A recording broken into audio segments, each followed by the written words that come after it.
What's up, guys? This video is gonna be a little bit longer because I'm gonna be going over every single thing that I did to start my online store. There's a lot of things that I did to start the brands that I have now, but I'm gonna go back to the basics and explain everything that I did to start my first brand, which is called The Views and Company. And also just give you a little background on how I started the brand, as well as giving you some realistic tips and tricks for you if you're interested in starting your own online store, business, whatever the case may be. A lot of these tips are congruent for anything that you want to start if it's a business online.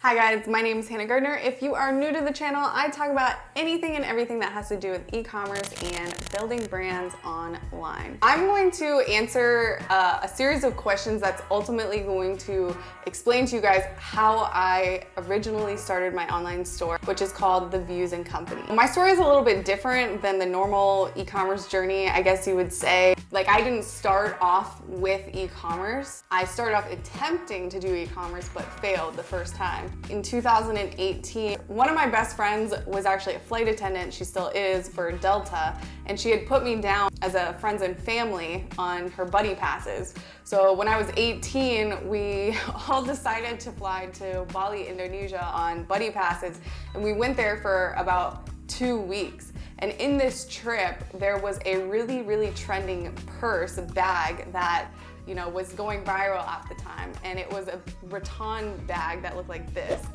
They still sell them today, but at the time in 2018, these bags were like the hottest summer bags of the season. And I was like, oh my gosh, I want to sell these. And so I knew that I wanted to be an entrepreneur, and I knew the entrepreneurial route that I was going to take was going to be something online. But I had no experience in, you know, marketing or online sales or websites or coding or anything. But I was like, you know what? I want to start this business. So the first company that I actually started, what a lot of you guys don't know, was a company called The Feels of Bali. This was the branding for it and some of the bags. At the time, because I was 18 and I had no money, well, even when I started my other brands, I had no money, but at that time, I was especially scared to buy a bunch of inventory, import it to the US, because you know, in Bali, when I was there, I went to these manufacturers where they make these beautiful bags, and it really was the most sustainable way to manufacture bags possible, and I thought it was like super cool. So I literally watched them as they were making them. Like, these families would make them, and it would fund these villages, all these people that would buy these bags. I was very happy, you know, in a good environment for, you know, Bali. So I was like, this would be a great product. But the problem was, at the time, I was so afraid to import, you know, thousands of dollars worth of goods with money that I didn't have, and then not be able to sell it because I didn't know what I was doing. So I started to do that, and then I started to try to partner with some manufacturers to try to drop ship them, which, if you don't know what drop shipping is, there's no risk. Like, you don't have to buy the product. When you make the sale, the manufacturer sends it directly to the customer. I had a lot of issues with it, just with the quality of the one manufacturer that agreed to do it with me. Their quality wasn't like the regular standard, so I was kind of too embarrassed about the quality of the product. So I kind of just ended up shutting it down after I built out everything, did photo shoots, set up the whole thing, 9 yards. But that's kind of where I started with e-commerce. And then after that, I had learned so much about Facebook ads. I had been through a couple courses and marketing and stuff like that. I kind of turned to the lower risk route, which is agency work, which is basically running social media, running paid traffic for other companies. And in that time, I did a bunch of random stuff, more than just agency stuff, before I finally made my way back into the e-commerce world. So long story short, a lot of my agency clients turned into e-commerce clients. After I was trying to go more medical route, I ended up actually working with a lot of e-commerce brands. In working with them, I learned all those lessons that I need to learn to actually launch my own brand.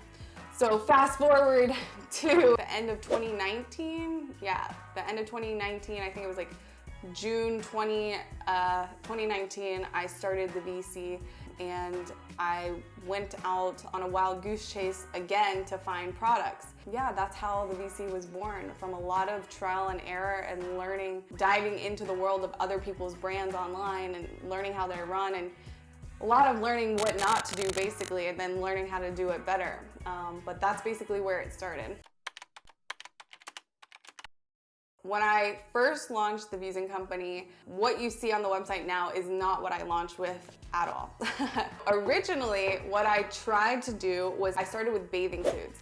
And at the time, my grandma had given me a spare bedroom in her house to set up an office. And my grandma sewed her whole entire life. So she had sergers, she had embroidery machines, she had like regular, sewing machines. They weren't industrial grade by any means, but they were sewing machines. So I just tried to figure out how to make things to sell. Mind you, I'm not a fashion designer. I did not go to fashion school. I did not learn how to design clothing. I literally self-taught myself how to make bathing suits and just small textiles like hair ties, these bracelets for like Apple watches and stuff like that, just basically from watching YouTube videos. That was my first product that I actually tried before I got into all accessories, was actually bathing suits. I bought patterns online and then changed them a little bit and then kind of made them into my own designs. As you can see here, I literally took like basic designs and then I went to like local fabric stores and tried to sell bathing suits. I personally just wanted to know how to make the product myself. I knew that I didn't want to like long-term be sewing bathing suits and scrunchies myself because I wanted to do more of the business side of it. So I hired my first employee, this wonderful lady, Rosemary. Hi, it's for Instagram. Oh my God. No, mi mucho fea. No,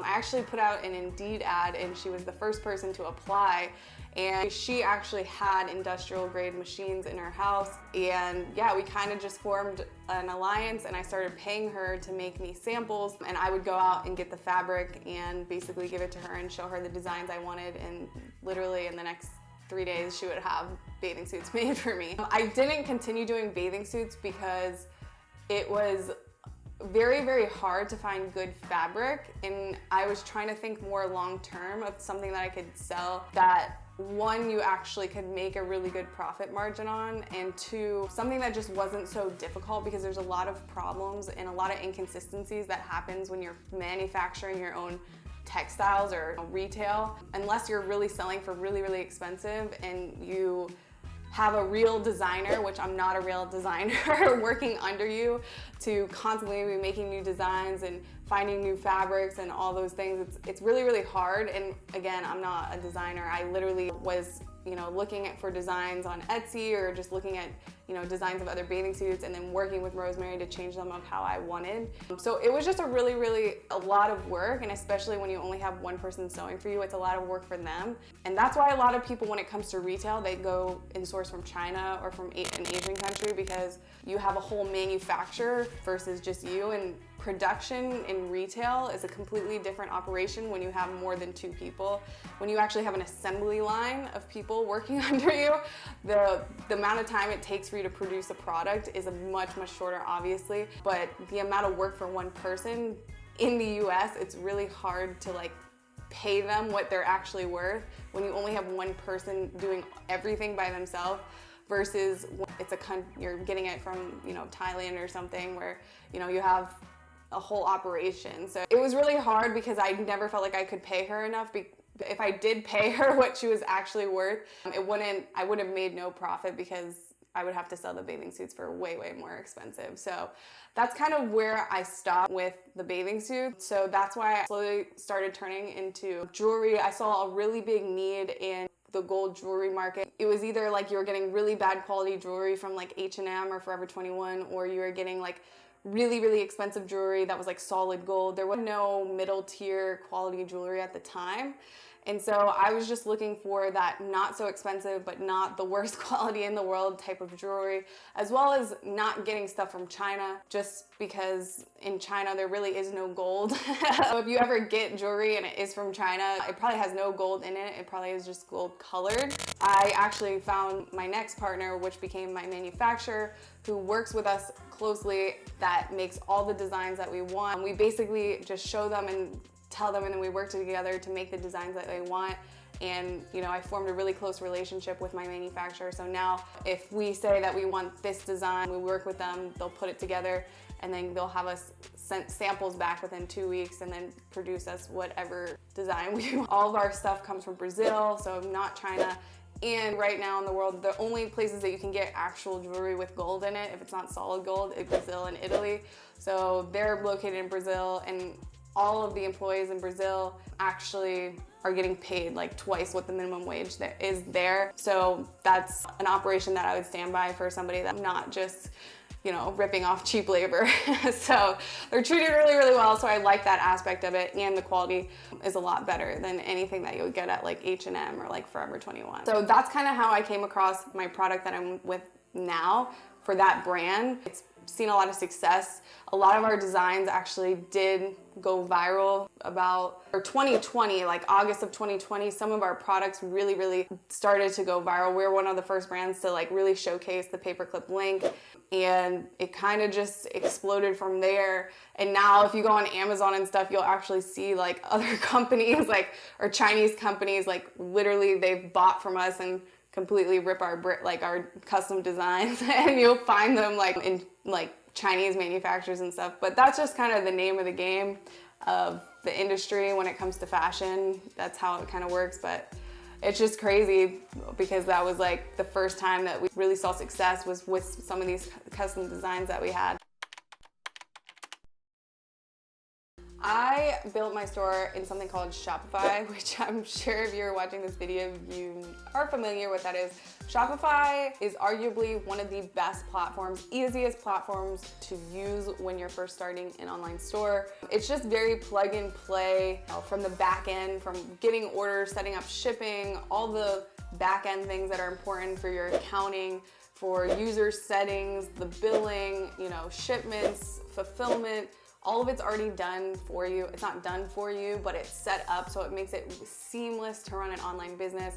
I do have a link in the description. It is my affiliate link for Shopify. I am one of their affiliates. I always promote Shopify. I've been promoting Shopify from the beginning because they're honestly, without a doubt, the best software SaaS company to use to start an online store. Some people like WooCommerce, some people like Wix.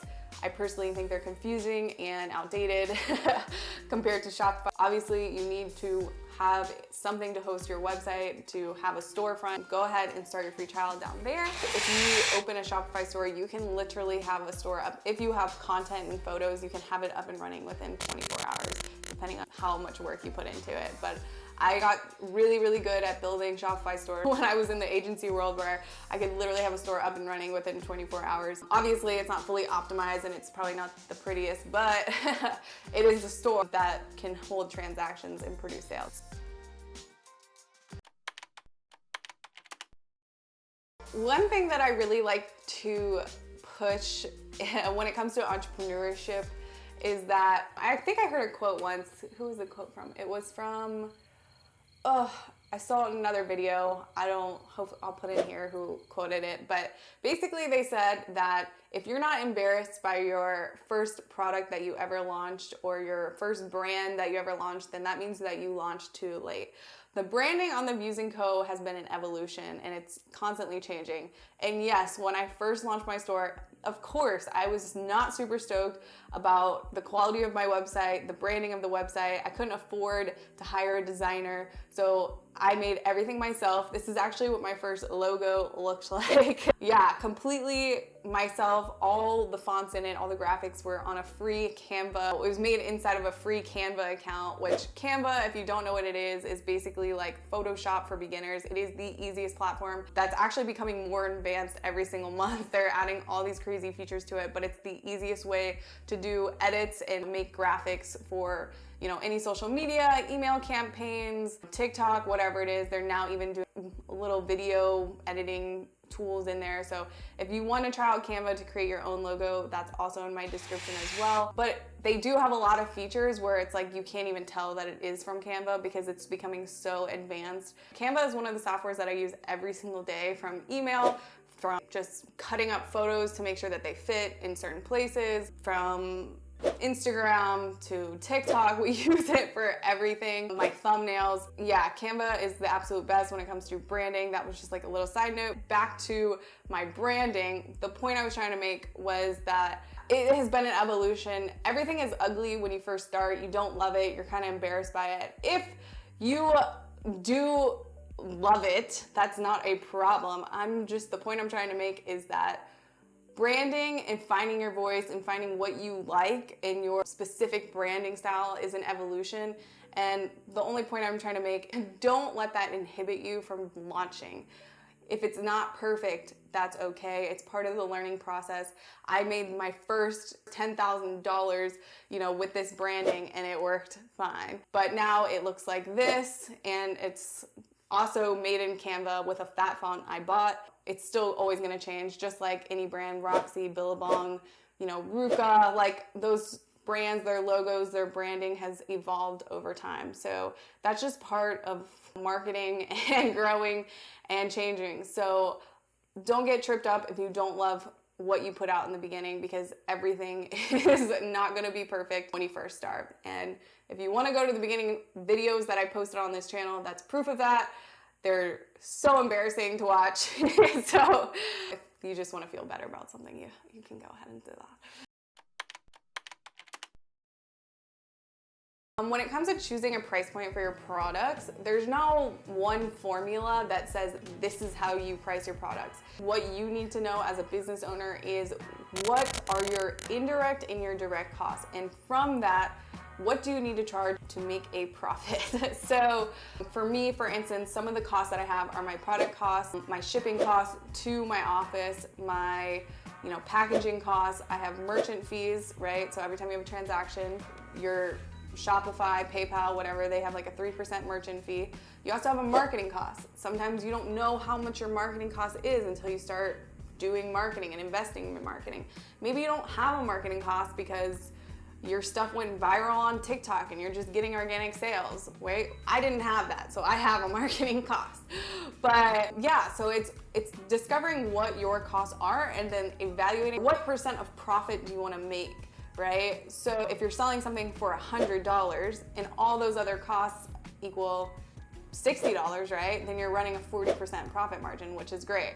I would say as a general rule of thumb, anything over 20% in business in general, to make a 20% profit margin is a pretty good number at the very lowest to go for, because then you're making money off your own personal effort. That's what I go for. If you want to charge 20 times what your product cost is and make a bigger profit, it's just up to you. You have to evaluate how much of a headache is it for you to get the product to you, to prep, to your customer, and what is that worth? Some business models are easier than others. If you're hand making your stuff, which I was in the beginning, I was hand making everything instead of working with manufacturer. What was that?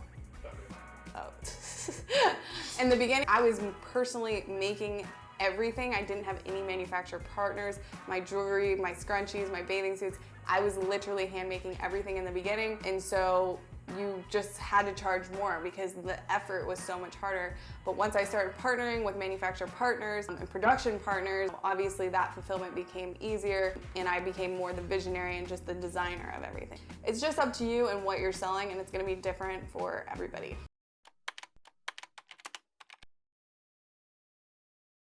When I first started, I opened a Etsy store and a Shopify store at the same time. Selling on a third-party platform like Etsy was a really, really great experience for me because Etsy is kind of like e-commerce for beginners. It's very, very easy. Well, at least at the time, it was very, very easy to make a Etsy store and put up your products. And that gave me a lot of data on what my winning products were. It probably took me 3 weeks after I made my account to get my first sale. And from that experience, I learned a lot about what are the winning products that people like. From my website side, then I kind of knew what products were my best sellers.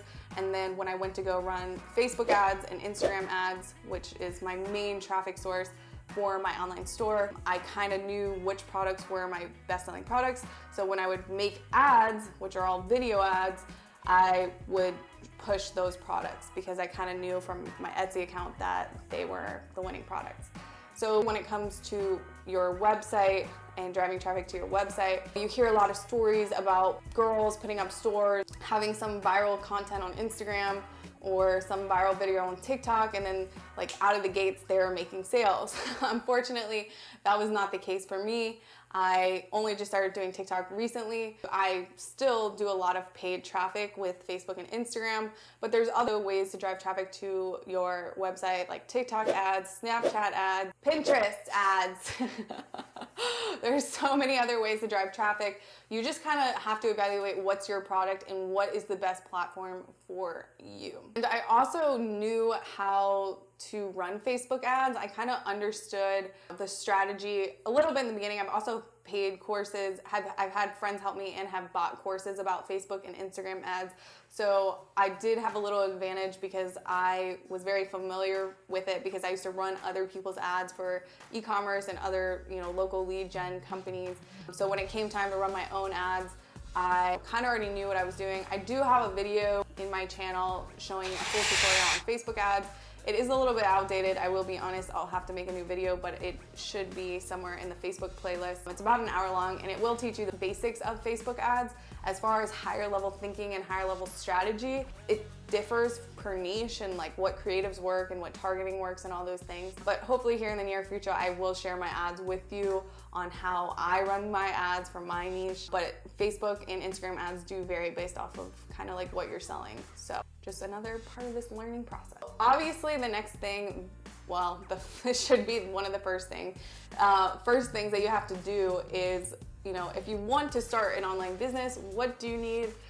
Nothing too surprising. You do need to open a business. A big mistake, I think, in the beginning is I kind of was setting up my business as a 20-year-old. I wasn't treating it like I was going to the Super Bowl. I was treating it like I was going to like the high school game.